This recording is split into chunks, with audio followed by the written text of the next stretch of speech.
Hello friends, welcome back to another new video. তো রাখি পূর্ণিমার ব্লগ ভিডিও শেয়ার করা হয়নি তোমাদের সাথে, তাই আমি আজকে শেয়ার করে নিচ্ছি। তো দেখো, রাখি পূর্ণিমা দিন সকালবেলা আমি কিন্তু ফার্স্টেই বেজরাম গেলি আর আমার গোপুসোনাদের রাখি পরিয়ে দিয়েছিলাম। তারপর আমি পরিয়েছিলাম আমার জেঠুর ছেলেকে।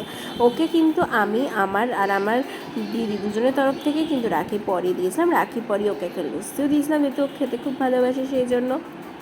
তারপরে কিন্তু আমি চলে গেছি দিদির বাড়িতে।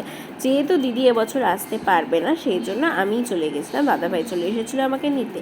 গিয়ে কিন্তু আমি ফার্স্টেই আমার দাদাভাইকে রাখি পরিয়ে নিয়েছিলাম। দাদাভাইকে রাখি পরানোর পর কিন্তু আমি এখানে ছানার পায়েস খেয়ে নিয়েছি। ছানার পায়েস খাওয়ার পর কিন্তু আমি আমার ভাইকেও রাখি পরিয়ে দিয়েছি।